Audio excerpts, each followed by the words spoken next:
Good morning, good afternoon, good evening. My name is JH. You see it right there in the corner, right there. It says JH. And I finally got Mr. Vassor. How you doing? I'm doing good. Hey, how you doing? Thanks for having me. Hey, man, the voice of the voiceless. You got a voice. So now you're going to be able to get your information out there. I like what you're doing. I'm not a fan of unions because they haven't been transparent. But I like what you're doing because you are doing something totally different where you're fighting to be more transparent. But got a couple questions. You got some time to answer a couple questions there, boss? I got a few. Yeah, I got some time. I can definitely answer some questions. Okay, good. We're gonna play good cop, bad cop here. Good cop, bad cop. It's our first time meeting, so I gotta be that guy. All right. So tell me, what is the open bargaining resolution? Why and how has it gained so much traction across this country? Because Jay saw it in an article. Some guy up in the middle of nowhere made the news. That's you. Tell me about that. Yeah, so the open bargaining resolution is a resolution that was first passed by the NALC Branch 9 in Minneapolis, and with plans for that to go onto the convention this August. All it takes is one, for a resolution to go to the convention and be discussed and voted on, all it takes is one branch to pass it for it to go to the convention. But we wanted to get this momentum out into the country. And so to get into open bargaining and what it is exactly, the open bargaining resolution, it calls for more transparency during contract negotiations, regular updates, and transparency about the process, but not just about the process, but also what we're asking for. And then also on top of that, that's really important. I think that's connecting with a lot of people in this moment where we've been a year without a contract and people don't know what's going on. So the open bargaining resolution calls for transparency, regular updates during the negotiation process, but really importantly, it connects that to the need to build leverage as a union. How do we use the power of our union, which I think comes from the hundreds of thousands of members in every part of this country? How do we use that power to put pressure on management and build points of leverage that we can use to negotiate from a stronger position for a stronger contract? So that's what the open bargaining resolution is. It's trying to marry those ideas of transparency with building power as a union. And why and how has it gained so much traction across the country? I think the biggest reason it's gained so much traction it's exactly the reason why. In that we've been a year into contract negotiations with very little in terms of updates. This really feels like for most members there's no end in sight. But I think really importantly is that it's in the context of what's happening right now. I think the last few contracts have taken quite a while to get settled. I think the reason why this moment is different is that over the course of the last year, we saw many major unions go in contract negotiations. Yes. Forward a fight. Some of them went to a strike, right? But even unions like the Teamsters at UPS, and we can go into the details of their their contract. I think there's a lot of good and there's probably some bad in there. But the point is, they built public demonstrations of members of the broader community of other unions, and they used that to build points of leverage and to put pressure on management in negotiations and settle the contract. So it's happening. This open bargaining resolution is taken off across the country. 25 branches of NALC and one state association have passed it so far. Again, it only takes one branch to get to the convention with a resolution, but we want to build in support. And it's taken off across the country like that because workers, and I think letter carriers and postal workers in this moment, have heightened expectations of what we need. Inflation is running at a decades-long high and still without a contract. And so I think that's one of the many reasons why it's really taken off. Okay, so I'm gonna be that guy and say, yeah, you're doing a great job. You're doing a great job. But what about your lazy coworkers? I call them lazy. They're watching this. So what? But what happens when you don't have enough people to stand with you? Because solidarity means that everybody's coming instead of the ones that want the handouts. This is why I took it upon myself to say I need to talk to this man because he's doing something good. Everybody come on my channel bitching and complaining. complaining, saying we want this, we need that. And I tell them, they step up, step in there. Now they have the opportunity. You are doing, what is it, monthly meetings? Yeah, roughly monthly, yeah.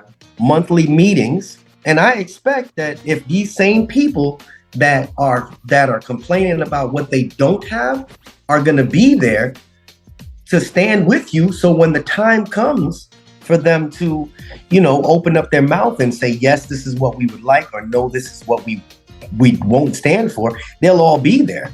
What makes you think they're going to all kind of, come together? Because at this point, it's just talk.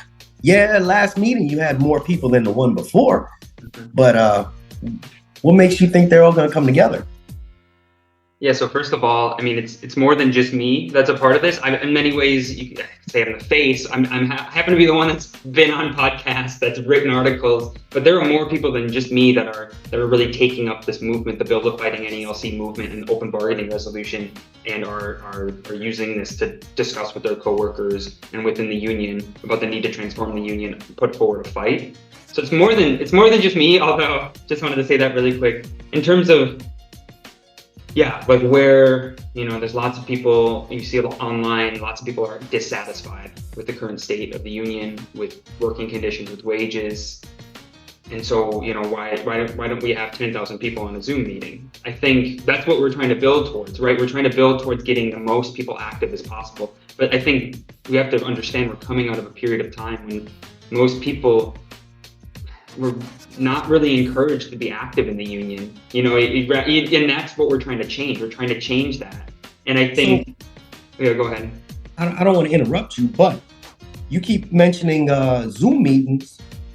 What are the Build of Fighting NALC Zoom meetings about? How do they come about, and why? Tell me so that you can tell them why they should get and find time. Because I know you're trying to make a perfect time and spot for them not to have an excuse. So tell us why. Let's see why. Yeah, so these Build of Fighting NALC Zoom meetings, to backtrack a little bit, I should have mentioned this at the beginning with the open bargaining resolution. We got the open bargaining resolution passed from Branch 9 in Minneapolis back in November. And we think that this can't just be us. We know there's got to be NALC members, postal workers across the country who want to get involved in this. Letter carriers that are sick and tired of the direction that the union has gone in and are expecting more, want to get active. Yes. So we thought, okay, the reality is I said, okay, let's put a call out there, but let's see if we can get on Corey Walton's podcast for Made Arbitration. I think he would be supportive of these ideas. And so we got Corey's ear. He said, this is great. Let's have you on for an interview. Out of that interview, we announced we will be having a Zoom meeting 1 week from today, this coming Sunday. This is back in January. And see how many people we can get out there. Because it's one thing to put out there, hey, if you want more transparency, you want the union to mobilize the membership and actually put up a fight in contract negotiations, pass this resolution. One thing to say that. It's another thing to say, let's get organized. Come to this meeting, hear about how we did it.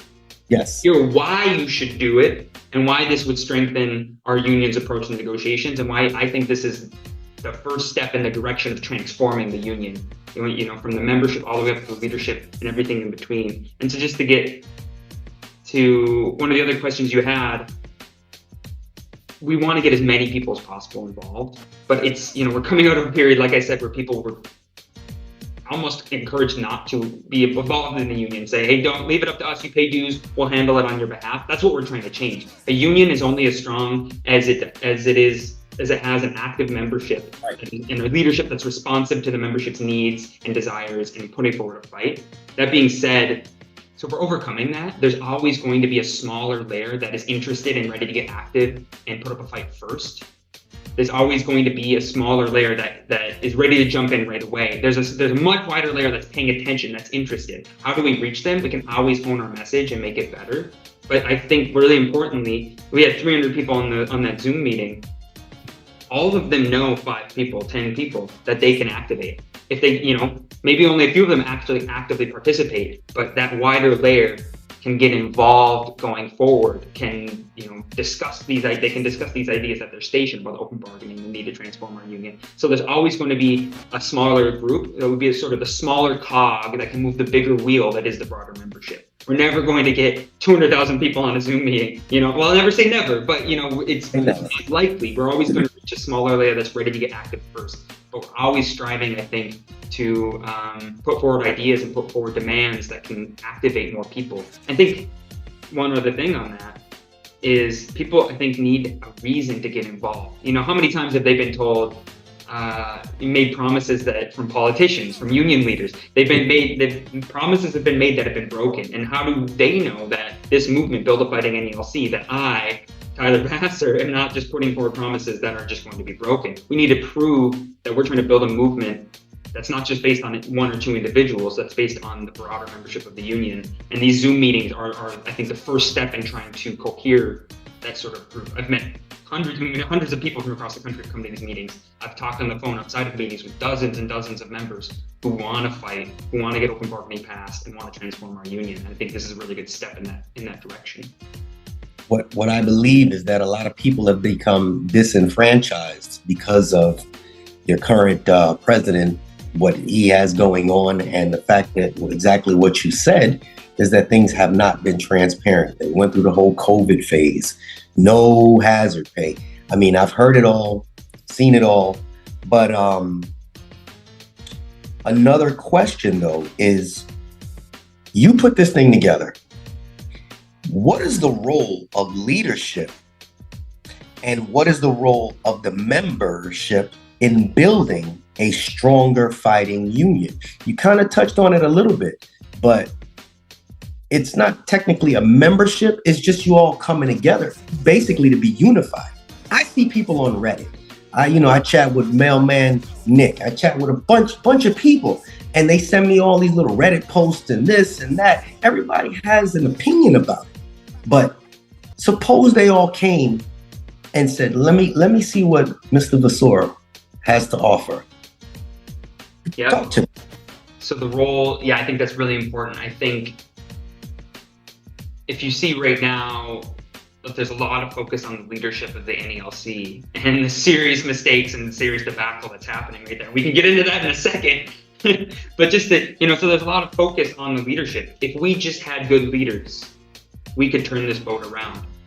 I agree with that to a degree, but we can't exclusively focus on just leadership. We need strong leaders, and we need an active membership to our union. How do you do that? I think you need to put forward ideas, a program, what we're going to fight for, how we're going to get there together, that can get the membership activated, paying attention, interested in what's going on, discussing what's going on in the union, and you have a leadership that can be responsive to those needs. Also, being a leadership that puts forward a program, puts forward ideas that that are what the membership wants. And so that's sort of there's a reciprocal relationship there. If you have an active membership that's ready to fight around a set of ideas around the program, that can help us elect strong leaders. If you have strong leaders that are putting forward a program, putting forward ideas, that can activate the membership. I think these things are interconnected.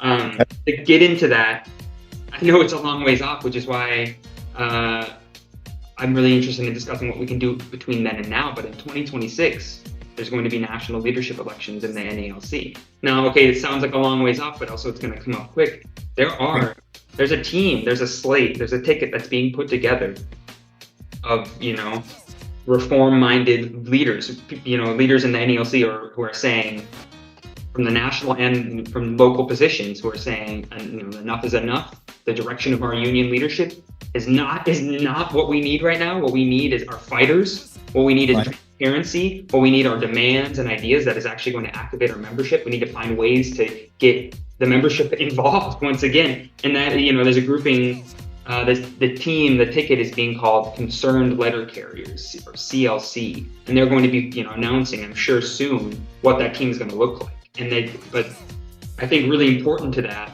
is that we can't let there just be a focus on the top leadership. It's really important. We need fighters. We need strong leaders on the top. But how do we activate the membership in this process? And so what I really see is, you've noticed, I call this Build a Fighting NALC. It's a movement at this moment.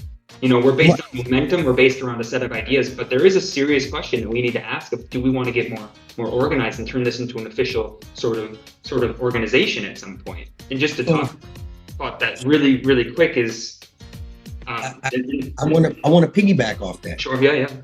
How do you envision the implementation of the open bargaining resolution changing the dynamics of negotiations within the NALC? Basically, how are you thinking that if your group were more involved, and all of the people that are coming together and they're saying, let's do these Zoom meetings, 1,000 people show up, 2,000 people show up. Mm-hmm. How do you feel that's going to change the dynamics when it comes down to them saying, look, man, we got a lot of people watching us. Now what? What's your opinion behind that? You mean like if open bargaining was implemented, how that would change the contract negotiation process? Is that what you're asking? Yes, within the NALC. Because right now you don't have any idea what they're negotiating. Yeah, exactly.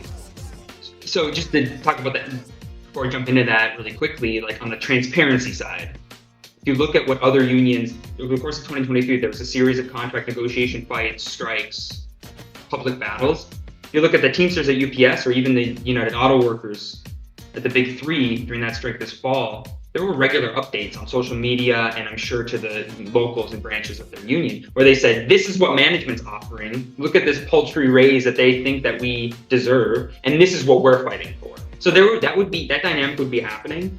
But in terms of the implementation of open bargaining, I think to me, transparency is really, really important. But the key to making this a really strong demand and a really strong sort of change of direction for our union is the public dynamic, the mobilization of the members. And you wouldn't, behind strong demands, and you wouldn't have a list of 100 things. Obviously, you ask for more than 3 or 4 things in negotiation. Right. You wouldn't put all 100 or 200 or 300. You wouldn't have the whole book on a picket sign out there. You would have what are our 3 or 4 main demands, right? Wages, working conditions, service, things like this that can get the membership excited and mobilized and can make the public and other unions understand what we're fighting for.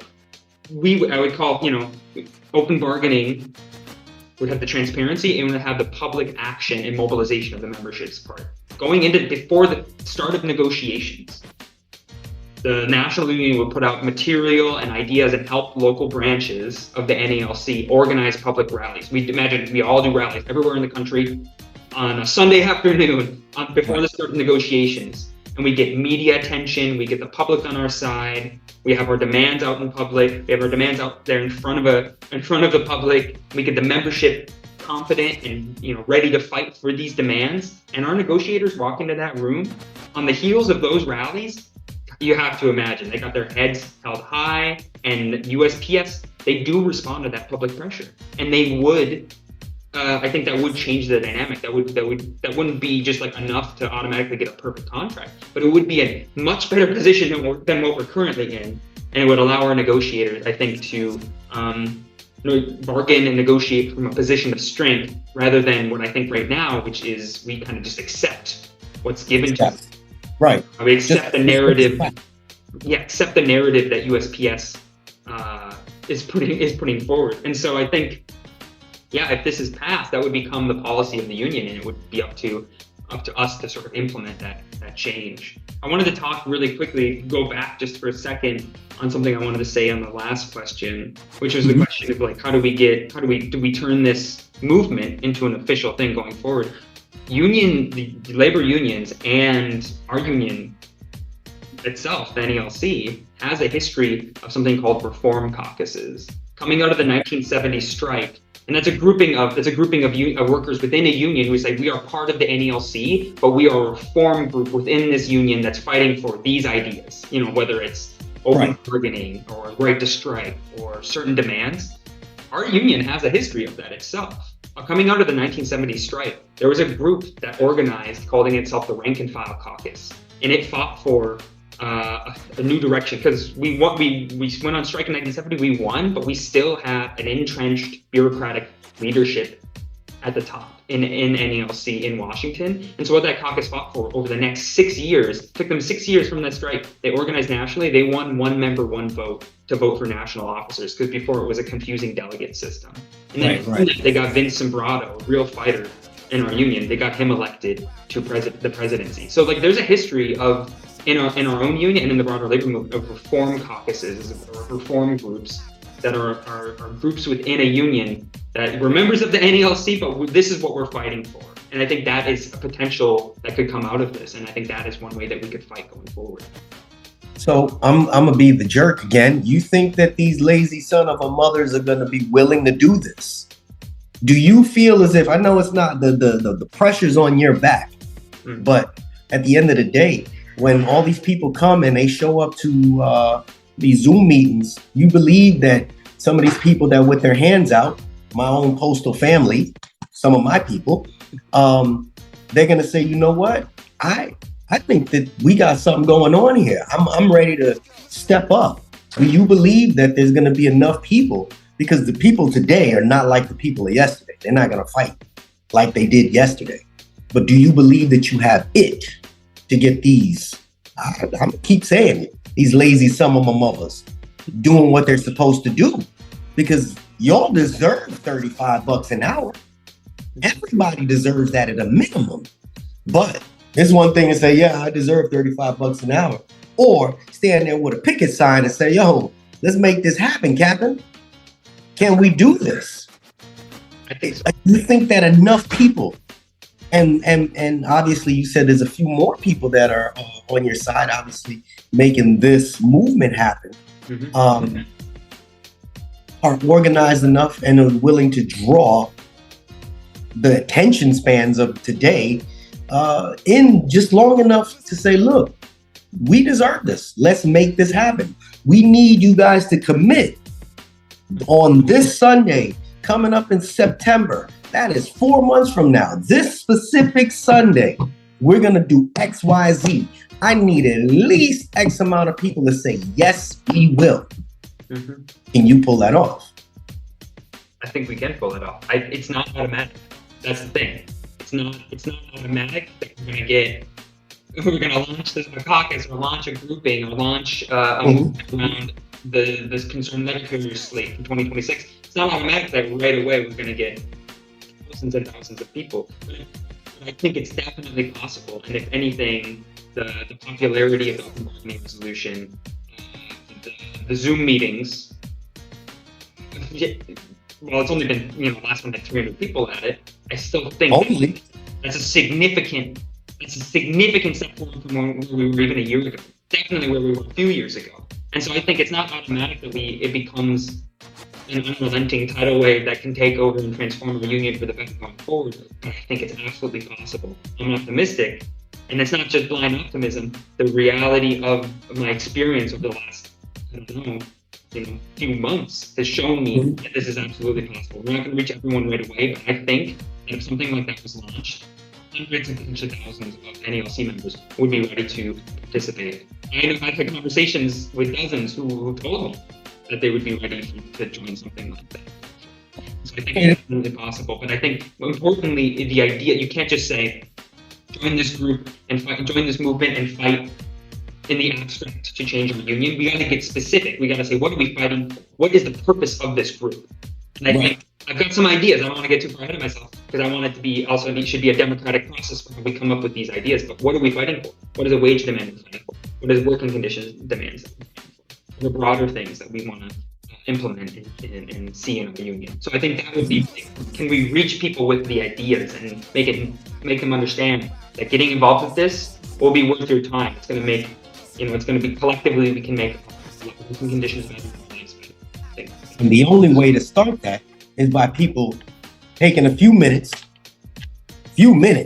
on a Sunday whenever you have your meetings and just log in. They could just sit there and listen. Something's going to spark their interest. They might type a question. A lot of people like to cover their face, whatever. But that's what they need to do. They need to step up. What are the tangible outcomes have the Build a Fighting NALC Zoom meeting produced so far? I mean, I know that 3-4 months ago, you only had like 90 some odd people. You're up to 300 in a couple months. I'm gonna keep pushing your cause so long as I feel like it's a good cause. From what you're telling me, this is awesome because I believe that other unions will follow suit. You're following suit with the main unions, and now it's time to implement it with our unions. And everybody's like, oh, you see with the Teamsters, we need to get the Teamsters involved. Well, the Teamsters have people that are willing to get up on a Sunday and do their thing, or a Saturday, or call out, or whatever they need to do. Do we have that? Yeah, I think what have we accomplished so far? So first of all, we got a long ways to go for the kind of union that I think we need to build. But I think we've taken really, really important and pretty gigantic steps forward from January 27th, the day before our first Zoom meeting. First thing it's done, it's brought together hundreds and hundreds of NALC members from across the country who want to get involved and fight for open bargaining and transform our union. I have an email list of over 1,000 people who've signed up for our events, right? There's always going to be a smaller percentage that turn out, but we have over 1,000 people who've at least signed up and said, I'm interested in this. Right. Concretely, we've gotten the open bargaining resolution passed in 25 NALC branches from across the country in one state association, right? And I know there are at least a dozen who are still in the process of discussing it out, bringing it forward in their branch. Now, how many hundreds, how many thousands of NALC members have discussed these ideas, whether online at their stations? Every time someone at my station on the story, hey, what's going on with negotiations? I always tell, I don't BS them. I tell them, I haven't heard anything. Or this is the very sort of vague update that we got. And then I always follow up with natural requirement for open bargaining resolution. We passed this in branch 9. It's spreading across the country. This is clearly picking up steam. So 25 branches in the state association so far have passed open bargaining resolution. But I think more importantly is that it has changed the conversation internally in our union about what is possible. We don't need to accept closed secret bargaining. We don't need to accept the lack of transparency. We don't need to accept a leadership that won't engage the membership and mobilize the membership to fight. When I think that members, if they're given a lead, want to fight, they want to, change our lives for the better with better working conditions, better wages. And so I think really to me, the most important aspect of this, other than the very real possibility of us fighting for and passing a bargaining convention and it becoming union policy, the other very important aspect of this is that it's brought together hundreds of NALC members who have said, I want to change my union. And how many of them actually stand up and fighting on that going forward, it remains to be seen. But I think that we've got a good group, and I think that we've really identified the potential for a real movement in this union. So you're answering my questions before I get a chance to answer. My next question was, how do these meetings empower individual members? And what feedback have you received from the people that participated? So I think you kind of somewhat answered that question already. That's something I can add to that, though, is it's really inspiring to me. In branch 9, we passed, especially the group that really pushed for open bargaining in branch 9, we said, okay, I think we can't be the only ones. I think there's an opening here across the country. Let's put this forward. And we started doing the Zoom meetings. Now the people that we've met through these Zoom meetings, I couldn't tell you how many people have told me, thank God this exists. And I thought I was the only one. I've made connections and had great conversations with NALC activists who are fighting at their local level, because that's right in front of you. Say, you got leadership, bureaucratic leadership that's not fighting. Let's try to run a team that can take over and run this local battle. Let's run candidates who can actually put forward fight and take up against management on the working floor and fight for grievance procedures that work, all this other stuff. And then they said, I thought I was the only one here in Michigan, here in Texas, or here in Florida. But to see that there are people across the country who are trying to do the same thing, and that we can connect this and create an actual national movement, because we're a huge national union, that to me I think is really important. Is that if you think you're the only one, you're not. There are people, thousands of NALC members across the country, tens of thousands in reality, that I think to want to fight for this stronger.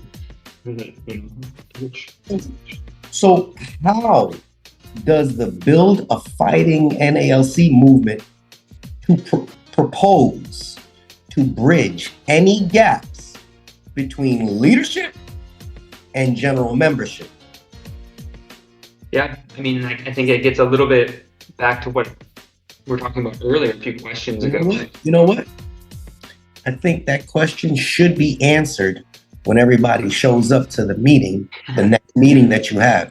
Again, I'll give you a chance to think about that question. The question is, how does your initial movement, Build a Fighting NALC movement, propose to bridge any gaps between leadership and the general members? Okay? I want you to think about that, because the general members that just signing in are in for a year, 2 years, they're like, I don't even know what's going on. They need to learn what's going on. How do you guys propose to do that? Think about it. Little homework. Down in the next meeting. That's great. Another one for you to think about, which is going to be something that a lot of people have asked. With the momentum gained in recent times, which you kind of mentioned, what are the strategic priorities for Build a Fighting NALC movement going forward? Okay? You need to listen to that again. With the momentum gained recently, what are the strategic priorities for Build a Fighting NALC movement going forward? I think that's a good one for you to address once you get everybody there on that Sunday, because I'm gonna push it. And they want to know this. Last question. What are the biggest challenges facing Build a Fighting NALC movement today? And how do you plan to address them? Not just getting members together, but other challenges that, if I'm just a member, I want to hear what it is that you strategically and how you want to propose it. I keep touching my thing. I apologize. What's going on here? There we go. Sorry about that. And any opportunities, are there any other opportunities that have arisen from the current political or economic climate that the movement is looking to capitalize on? Meaning, we definitely living below our means right now. Everything has gone up in price. Take politics out of it, but just the living conditions. You have people that live out in California. They can't live off of this. They just can't. There's no way, even with their colas, there's no way they can. So there has to be strategic, MOUs placed, or at least proposals placed, so that people in higher cost living areas can match their living. Because, somebody living in Alabama doesn't need to make what somebody's living in New York City, in Boston, Massachusetts, and, California, because the cost of living is different. People that live out in Salt Lake City, Utah, they don't necessarily need to have as much postal police monitoring them, because you very rarely hear about crime going on in Salt Lake City, Utah, versus Los Angeles, California, versus Chicago, versus you get where I'm coming from. So there has to be strategic MOUs in place. And how do you guys plan on? You got to have a big team. And the team has to be consistent of your members. I'm just a voice. That's it. Just for that, I think the biggest thing in this moment that people are thinking about is wages. Just like you said, inflation is, the highest in my life, definitely highest in, I think, since like the early 80s, and for a lot of people.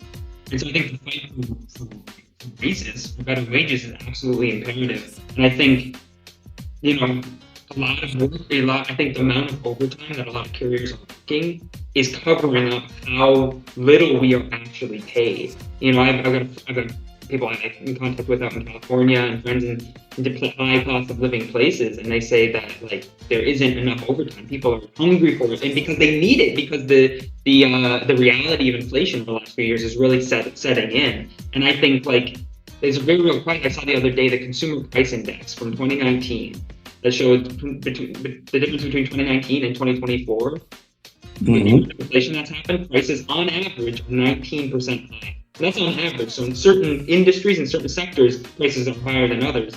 And so I think if if our raises are anything less than 19%, it's a pay cut that we took. The UAW, when they went on strike and they won raises, they won 25% raises. I think that's something we should seriously look at and say, look, that is a way that you can fight to not just keep with inflation, but stay ahead of inflation. I think these are things that we should explore. But just on the topic of the pay difference, you giving too much juice to my channel. Early. You know who's going to be wanting this juice? All the members that are going to be there on your Zoom meeting when you have it next time. That's right. That's exactly right. This is what they need to listen to. They need to hear. They need to give the feedback to you. I make too much money. I'm rich right now. I don't need no more money. No, I'm just kidding. Speak for yourself. Yeah. Yeah. No, I'm shit.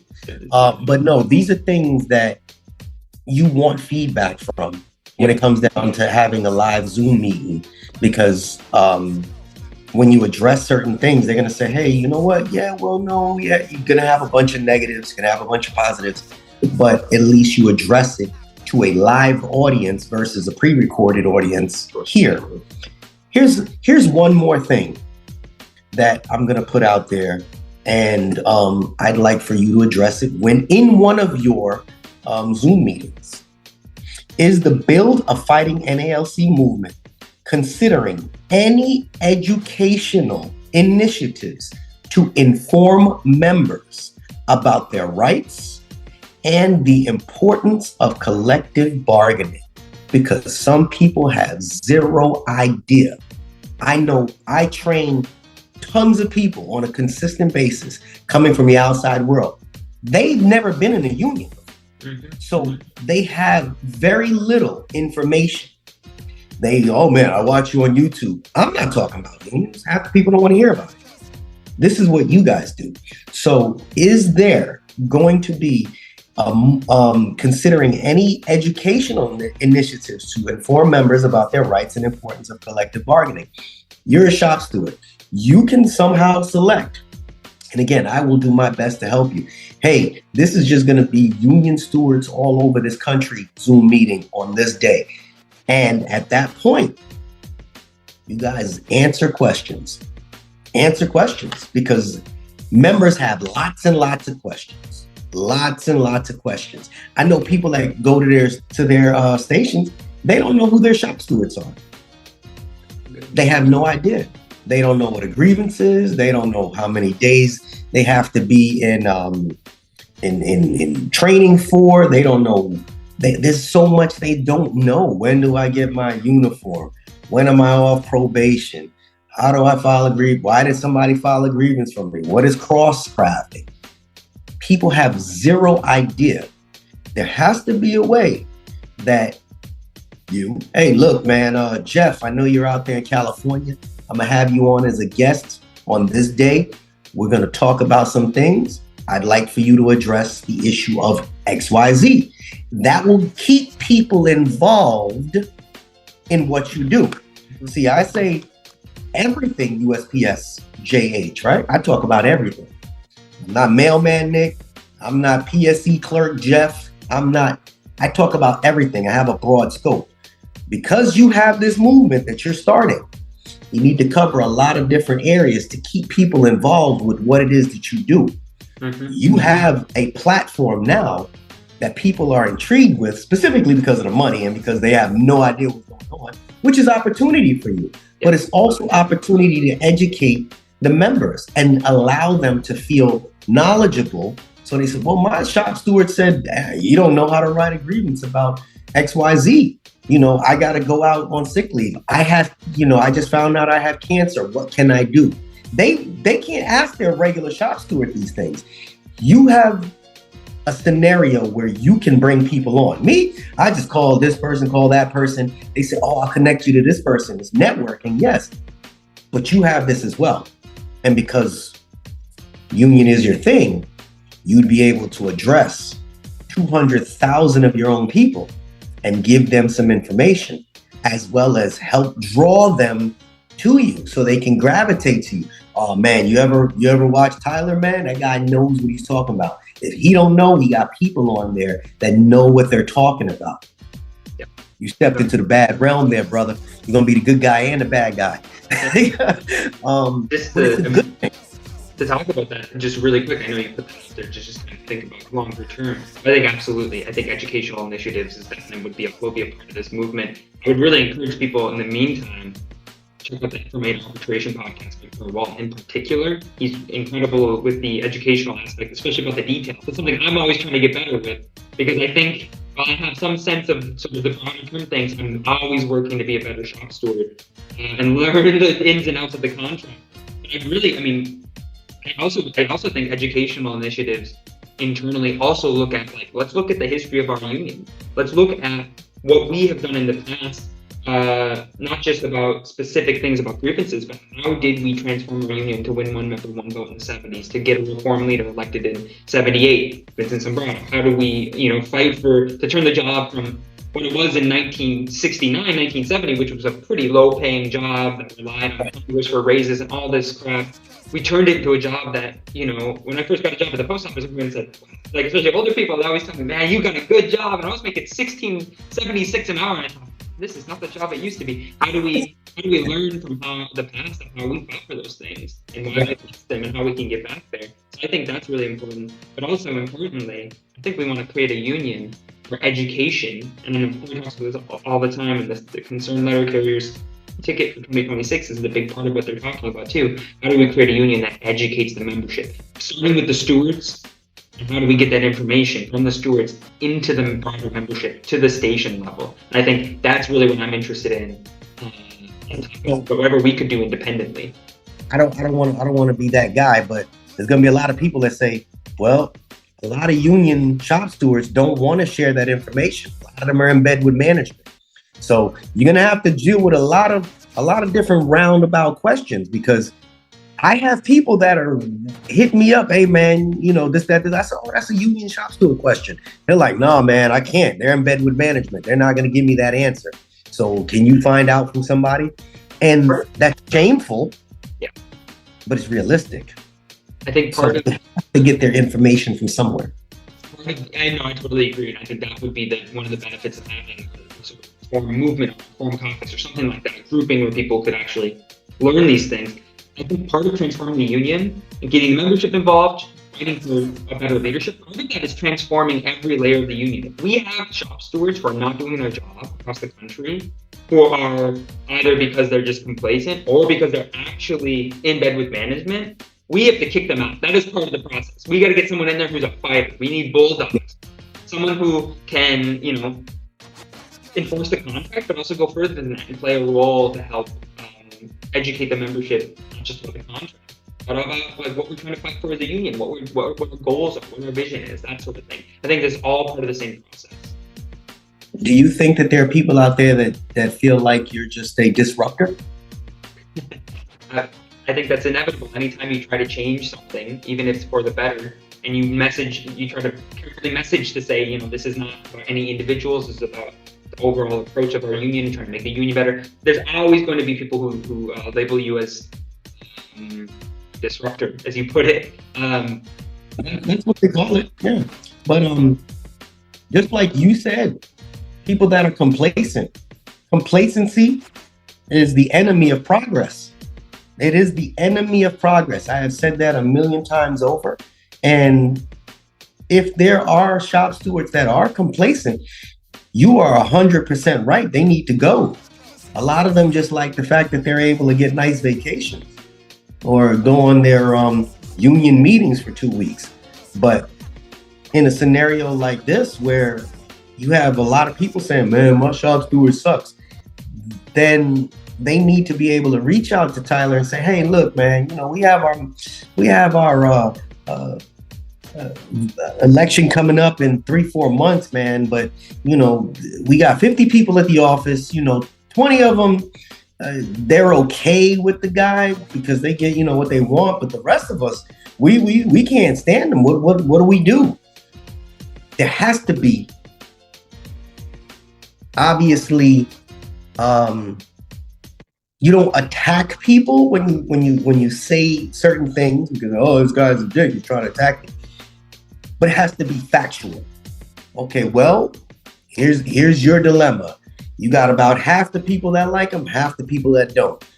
You have to do your own homework at the office. If the people that do like him feel like he is going to bring them into the next phase of the future, then you guys are kind of stuck. But if you guys feel like they're just in bed with him as well because they get a couple days off, then you'll have to do some coursing of your own. I always try to. What's that? Sorry to interrupt. I always, whenever I'm talking about what I want to see from our union, what the idea and what we're fighting for, I always want to encourage people, make it about the ideas. What are we fighting for? Make it about the demands, about the program, not just about individuals and individual personalities. I don't know half the people on the executive council of the NALC personally. I don't know them personally. I can't speak about them as an individual. I've never had a barbecue in the backyard with them. And what I can speak about is their actions, what they fight for, what they say they want to do as a leader. And that's what if I see that that's not enough, that's not the right direction, I'm going to try to call that out. But I always want to make it about the ideas and not just about the individuals, because otherwise you just get into these personality battles. I don't want to be your best friend, but if you're going to be a fighter for our union, I'll hold you. It has to align with your own beliefs, and every one of the carriers believes that you deserve more money. As soon as the Teamsters landed their contract, every postal worker said, what in the blue hell is going on? Why are we not getting that? Where's our president? Oh, he's driving one of our vehicles, getting drunk and arrested. So it all played out the wrong way for him, unfortunately. He might be a nice guy. I don't know. I don't care. But from exactly what you said, what you see and what he's doing and what he's not saying supersedes anything else. You don't know what you're getting paid. You don't know when you guys are going to have your contract. They have some person to come and basically talk in between you two, but what's that really going to do? That's more of, all right, let's just keep the same thing that we had before going. That's not going to cut it. But these are a couple things that I want you to kind of, on your time, because your Zoom meetings are going to blow up because everybody's going to watch them, right? And see, that's me demanding. It's me demanding them to watch you. But one last thing, and this will be an opinion for you to share with them live. You realize that they're consolidating a lot of these buildings, and they're going to be doing a lot of these SNDCs. I went to one of them and saw, it go from 75 carriers to almost 500 carriers in one building. When you get a chance, talk about it. Talk about the pros, talk about the cons. I mean, it may not have affected you in your area yet, but kind of see what the perspectives are, see if there's anybody that has encountered it, and see what they think. I can give my opinion behind it. I walked into a shiny new building, saw a shiny new quarter. I'm like, damn, this place is nice. Brand new ice machines, brand new equipment, brand new hand trucks, brand new cases, brand new everything, brand new in there. I mean, you can literally eat off the floor because it was so clean. It was beautiful, brand new bathrooms. But everybody walked in there, they were miserable. They were like, man, this place is too big, man. This sucks. It had doors where, you got your bust through doors where they swing open. No, none of that. You walk up to a door, it goes up by itself. Everything is electric. It was beautiful. I'm not a carrier though. I'm not a carrier, so I don't know how that affects me, because it doesn't affect me. I don't know how it affects you or how it would affect you. Just give one of your Zoom meetings. People want to know, because they talk about, oh man, this is going to be garbage, man. It's going to be garbage. Is it? Think about those NGDVs, next generation vehicles. They're coming out. One of our DSIs is out in Oklahoma getting trained on them. Give your opinion about that as well. Pros and cons. Keep it neutral, because they are coming. They're getting trained on them today as we speak. They probably got done with their second day today. So it's coming. And you're going to be here a while when it gets here. Yeah. Still look young, so you'll be here for it. So these are things that, why does my thing keep doing this? These are things that people want to talk about. You know, if I give my opinion, oh, shut up, you just a truck driver. Yeah, you're right. But hearing it from another carrier, you know, it'd be nice. These are real life scenarios, and how that's going to affect your contract as well, because they're going to be breaking up routes. They're going to minimize the time. I know for a fact they continually hire more and more carriers in my area, and that's because they're breaking your routes up. So there's some people that live off overtime that hate it. There are some people that can't stand overtime that love it. But it's going to create more work, create more routes. But how's it affecting? Pros and the cons. Something for you to think about.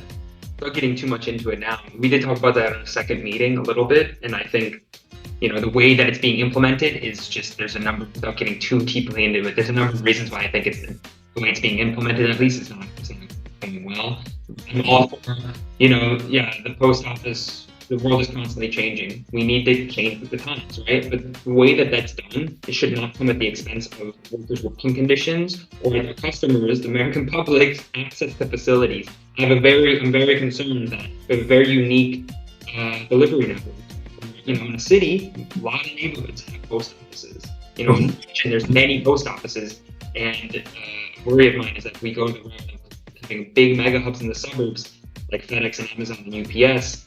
They're going to start closing down those neighborhood post offices, and it's going to really negatively impact customers' access to our facilities. For public service, we should be doing everything we can to make it very accessible and as affordable as possible. But I really think there's a number of reasons why I think this is going to be bad. The cost savings from the USPS is going to be put onto workers with increased commutes. You know, there's a number of things. I don't know, you know, we don't have all the time in the world to get into it right now, but I think this is going to be an ongoing discussion we're going to have within the NALC, within the postal unions, about how, you know, relationship to this, and if we fight back against it. It's a discussion and debate that needs to happen desperately. Kind of late to fight against it because it's already happening. But you know, it's about the areas, though. It is about the areas. I want to cut this to about an hour. So in closing, please do tell why everybody needs to put their football aside and their UFC aside on a Sunday or whatever day you have it, and take a few minutes for you. Please do tell. I think no one is going to, if things are not going well, you think in society, in your workplace, in your union, no one is going to change that for you. You need to get involved and be a part of the process to change, to fight, to transform our union, to win better wages, whether that's a 25% raise or whatever, and better working conditions going forward. And so I think, to me, the biggest thing about this Bill Defining NALC Zoom meetings is that we've gotten momentum around open bargaining. It's not going to change it. It's not going to solve all problems, but I think the best.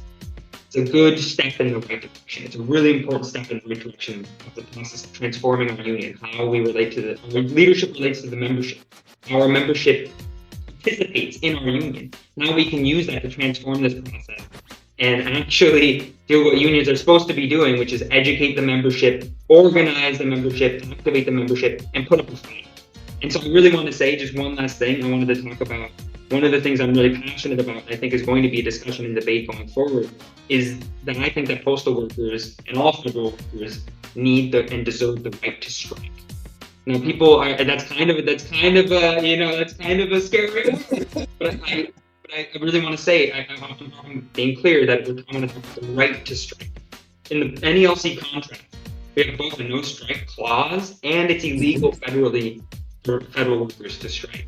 And so how do we do that? I think that we need to start a process within the union of discussion and debate internally about, in 2026 contracts, probably too late for this contract, but that we should move to strike out, to take out the no strike clause from our contract, and at the same time, lobby Congress and activate and mobilize with other postal unions, other federal unions, to organize rallies, to publicly call for that we should deserve the right to strike. Anything that's going forward and changes at the post office going forward, like, I think postal workers deserve a say in it. And for workers more broadly, the strike is the most powerful tool that we have. It's not maybe necessarily the first thing that you do, but if we're getting absolutely clobbered with wages, with low wages and poor working conditions, and the implementation of postal consolidation, and things are going poorly, and negotiations have failed, I think workers deserve and they need the right to strike in order to have the ultimate leverage in that process. And so I think we should just discuss this. This is going to be a discussion and debate over the course of the next few years. How do we? So I took that question out specifically because I didn't want to address it, but that's a serious question. So I'm going to actually ask you this question, and I'd like for you to actually have one specific episode about this answer. You don't have to give it to me. The question is strikes and legal boundaries. Given the legal restrictions on strikes by postal workers, what alternative strategies does Build a Fighting NALC movement consider to advocate for workers' rights? That's your first question. Second question is, how does the movement navigate the legal landscape to mobilize members while adhering to the law? Okay? You can listen to this back, but definitely address that, because at this point, obviously the whole word strike would get people fired in this place for some reason. But it's realistic. You just kind of go and think about these things. I want you to address that because if you why don't you touch this? If you address that in a full on, because we're at the end of the Zoom, I don't know how many people listen to the whole thing, but if you address that and say, hey, our next meeting is going to be about strikes, and you address this specific topic, because we spoke about a lot of topics. Yeah. You specifically detail one specific topic about what you want to talk about. Hey, we're not going to be talking about pay this time. We're not going to be talking about the heat and the sun and the working conditions. We're specifically going to be talking about strikes. If you start breaking it up into specific categories every time you talk, people say, you know what, I'm going to listen to this one. I want to hear what he got to say. So again, strike and legal boundaries. Given the legal restrictions on strikes by postal workers, what alternative strategies does Build a Fighting NALC movement consider to advocate for workers' rights? And how does the movement navigate the legal landscape to mobilize your members while still adhering to the law, this weird law that they put into effect? That's all great. Right? Definitely keep those in mind. Sorry, I had to slip that in there. I think we could do a whole episode on this. I did a whole interview with Ron Speakman at the Fed Up podcast about that exact topic. It's something that I encourage people to go listen to. But again, I mean, just to say one last thing, if you want to fight for, if you want to fight for open bargaining, you want to fight to transform our union, you should join our next Zoom meeting on Sunday, June 2nd. It's at noon Central Time. So that's 10 a.m. Pacific, 1 p.m. Hold on. Wait. I'm going to catch that one. I'm going to actually use this as a short. All right, ready? Go ahead. What'd you say? If you want to get involved to fight for open bargaining and you want to transform the NALC, you should join our next Zoom meeting, which is on Sunday, June 2nd at noon Central Time. That's 10 a.m. Pacific, 1 p.m. Eastern Time. We're going to be talking about some of the ways that leadership has spoken against open bargaining, why we think it's a good idea, why it would strengthen the process of negotiations, why it would strengthen our union by mobilizing the membership and having transparency and regular updates in the negotiation process. So if you want to fight for those things, join us on Sunday, June 2nd, and let's build a stronger fighting NALC together. And this is Mr. Tyler Vassor. You heard it from the horse's mouth. He said, be there, or he's coming to your front door like a crazy supervisor. I'm going to put that short up, just so you know. That's great. I appreciate it. We're going to get you out there, brother. I really appreciate you taking the time. This has been, I think, really incredible. I didn't want to really throw too many hardball questions at you, but I got you some things to think about. Absolutely. Because I've been through different unions in my time. My dad's been in Teamsters, etc. So, I spoke to him and then talked to a couple of other family members and figured that, you know what, if you're going to be a voice of the voiceless, you got to be ready to, answer a lot of questions with this newer generation that really technically wants some handouts. I don't want to hold you too much longer. I appreciate your time. Anything else you want to say in closing? This is your world. And I think I got most of it out there. I just, again, thank you for your time. So it's YouTube channels like yours and podcasts similar to yours that have really, in a moment where postal workers and NALC members are looking for answers, and they're not getting it from our leadership, they're not getting it from the structures of our union where it should be coming from. They're looking to independent voices like yours, and have really been able to get as much information as we can give them. And so I think that is how we're going to, a part of the overall process of I think, building the unions that we actually deserve. And so I'll just leave it at that. All right. Many blessings up in your cold area. Thank you. And all right, man, we Take shall care. chat. I'll be in touch with you. Send me a text message and I'll try and make this video work out. All right. It may be a couple sessions because it's a little long, but we'll make it work. Thank you. All right. All right.